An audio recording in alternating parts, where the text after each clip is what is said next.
এটা যেটা দেখছেন এটা একটা ইলেকট্রনিক্স কোম্পানির ফ্রিজ।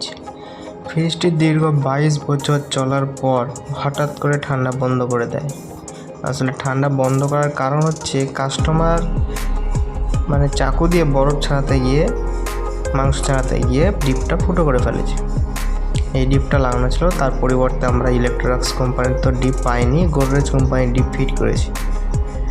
ফিট করার পরে আমরা পুরো কাজটা কমপ্লিট করে তোমাদেরকে দেখাবো। তো আমরা প্রতিটা পাইপ ব্রেজিং করে নেবো ভালো করে, যেহেতু লিকেজ না থাকে।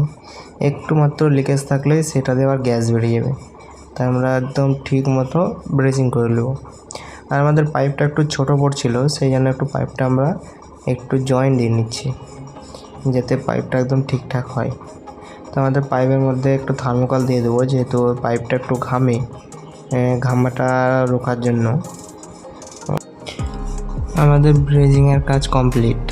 তো ব্রেজিংটা দেখো খুব সুন্দর হয়েছে। আমাদের চার্জিং ভাল্বটা এবার লাগিয়ে নেবো। চার্জিং ভাল্ব লাগানোর পর আমরা ডায়েটটাকে লাগিয়ে নেবো। ডায়েটটা ঝাল করতে গেলে যেহেতু আমাদের আয়রন থাকে, লোহার কন্ডেন্সার থাকে, সেহেতু আমাদেরকে সুহাগা ইউজ করতে হয়। সুহাগা না ইউজ করলে আমাদের প্রপার ঝালটা হবে না। আমরা সুহাগা দিয়ে ভালো করে ঝালটা করে নিলাম। তারপর আমরা ক্যাপিলারিটা ঢুকিয়ে ক্যাপিলারিটা ঝাল করে নিলাম। এবার আমাদের যেটা দরকার সেটা হচ্ছে ভ্যাকুম মেশিন নিয়েছি আমরা। ভ্যাকুম মেশিন ফিট করে আমরা ভ্যাকুমটা পুরো 20 মিনিট মতন ভ্যাকুম করবো মেশিনটাকে। তার মধ্যে কাস্টমার আমাদের ভ্যাকুম হতে কিছু নাস্তা দিয়েছে, নাস্তাটা আমরা খেয়ে নিচ্ছি। ভ্যাকুমের মধ্যে যে 15 মিনিট টাইম লাগবে ভ্যাকুম, তাহলে আমাদের নাস্তাটাও খাওয়া হয়ে যাবে। আমাদের নাস্তা খাওয়া কমপ্লিট। তো দেখো আমাদের ভ্যাকুম কমপ্লিট। ভ্যাকুম করার পরে আমরা এবার গ্যাস চেষ্টা করবো। গ্যাস চেষ্টা ফুল ভিডিও কেমন লেগেছে সেটা তোমরা কমেন্ট বক্সে জানাবে। হ্যাঁ, এরকম যদি ভিডিও দেখতে যাও তো কমেন্ট করে জানাবে। আমরা নতুন ভিডিও ছাড়ছি, তোমাদের কমেন্ট বক্স অথবা ভিউ যেটা তোমরা লাইক করো সেটা যদি আমাদের একটু ভালো লাগে তাহলে আমাদের ভিডিও করতেও ভালো লাগবে।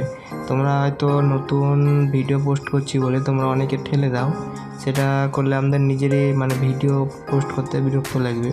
দেখতে দেখতে আমাদের কাজটা কমপ্লিট হয়ে যাওয়ার পরে দেখো ঠান্ডাটাও খুব সুন্দর, একদম ফুল আইস চলে এসছে। এবং কাস্টমারও খুব খুশি যে 22 বছরের পুরনো ফ্রিজটা আমরা রেডি করে দিয়েছি, সেই কারণে কাস্টমার অনেক হ্যাপি। আমাদের চার্জিং ভাল্বটা আমরা পুরো সিল করে দেবো, যেহেতু আমাদের লিকেজ হওয়ার কোনো চান্স না থাকে। এই চার্জিং ভাল্বটা হয়তো বছর 2, 1, 3, 4 বছর পর অটোমেটিক লিকেজ হয়, সেই লিকেজটা হওয়ার চান্স থাকবে না, সেই কারণে পুরো সিল করে দেবো এটাকে। সিল করাটা অনেকটাই ভালো, যেহেতু সিল করলে গ্যাস লিকেজের চান্সটা অনেকটাই কমে যায়।